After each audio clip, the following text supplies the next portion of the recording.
The neighbor who lived in every window but his own. The man moved into 2B on a Tuesday, and I only knew because the super mentioned it while fixing my radiator.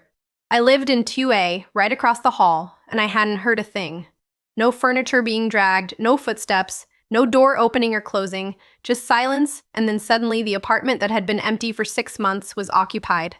I figured he was quiet. Some people are. I didn't think much of it until I saw him in my bathroom mirror that night. I was brushing my teeth, half of kid I taught, not in the bathroom itself, in the mirror. A man standing in a doorway that should have been the hallway but looked wrong somehow. Darker. He was just standing there watching me. Pale face, dark hair, wearing a white shirt that seemed to glow against the shadows. I spun around. The doorway was empty. My hallway looked exactly as it always did, yellowish light from the lamp I always left on. I turned back to the mirror. He was still there, still watching, and then he smiled just slightly and stepped backward and twackered to buy the talay they mai. I told myself it was a trick of the light, exhaustion, the old buildings settling in strange ways. Buildings like ours did that. Built in 1924, plumbing that groaned, walls that whispered. Easy to see things that weren't there. But the next morning, I saw him again. This time in the elevator, I was riding down to the lobby, watching the floor numbers descend, when I glanced at the brushed metal doors. They were reflecting the elevator, and there he was, standing in the corner behind me. Same white shirt. Same painted pack. I could see every detail of his face in that warped metal surface. I turned around fast enough to make myself dizzy. The elevator was empty except for me. I looked back at the doors. He was gone from the reflection too. The elevator stopped at the lobby and I got out on shaking legs. I walked past the mailboxes, past the super's office, out into the morning air that felt too warm for October. I called my sister. She told me I was stressed, working too much, sleeping too little. She'd take time hype. But that afternoon, I saw him in my computer screen. I was working from home typing up a report when the screen went dark for just a second as it loaded something. In that black mirror, I saw him standing behind my chair, close enough that I should have felt his breath. I jumped up so hard my chair rolled backward and hit the wall. I was alone. I checked every room in my apartment, every closet, under the bed, behind the shower curtain. Nothing. I needed to know who he was. I needed to know I wasn't losing my mind. So I knocked tight. I could hear my own heartbeat in the silence that followed. I pressed my ear to the door. Nothing. No television, no footsteps, no breathing. It was like knocking on a door to an empty room, except the super had specifically told me someone was living there now. I went back to my apartment and tried to focus on work, but I kept catching glimpses of him.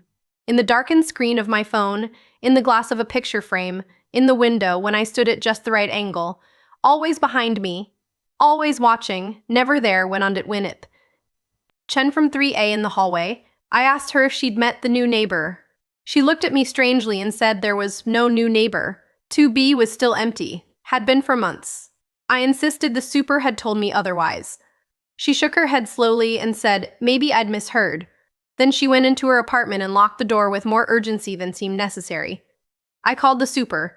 He didn't answer at asking about 2B, trying to keep my voice steady. He called the super. He didn't answer. I left a mess asking about 2 bride ting prime minimum pal.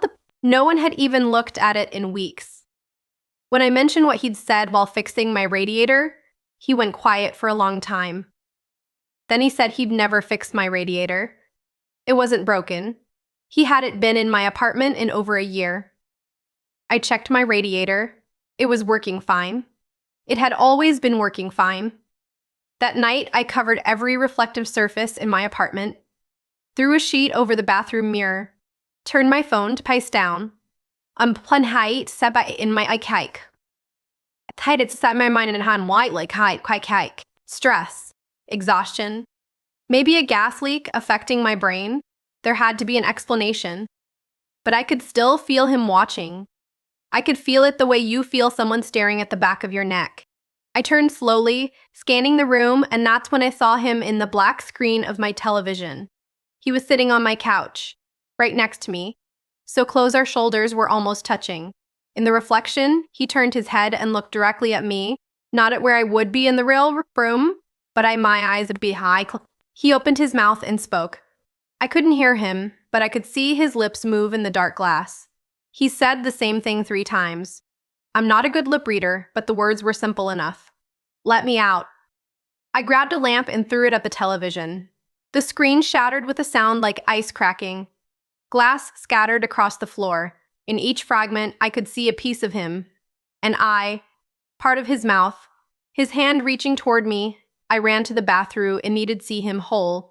Needed to him. He was standing in my bathtub in the reflection. The real bathtub was empty, but in the mirror he was there, both hands pressed against the glass from his side, like the mirror was a window and he was trying to push through. His mouth moved again. Let me out. His eyes were desperate now, not calm like before. Let me out. Let me out. Let me out. Let me out. I backed away and he matched my movement, staying centered in the mirror. I realized he wasn't just appearing in reflections. He was trapped in them. He could only exist in that And then I understood. He didn't move into 2B. He was 2B. Or he had been before something happened. Before he became this thing that could only live in reflections. And now he was trying to use me to get out.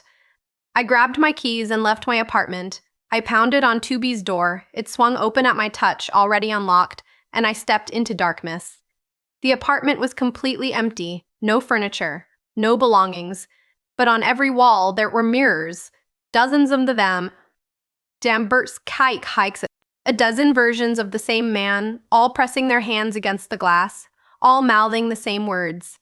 In the center of the room there was a single mirror lying face up on the floor, larger than the others, old with a heavy bronze frame. I approached it carefully and looked down. He was lying on his back beneath the glass, looking up at me. But in this mirror, he wasn't alone. I was there too, standing exactly where I was in the real room, looking down.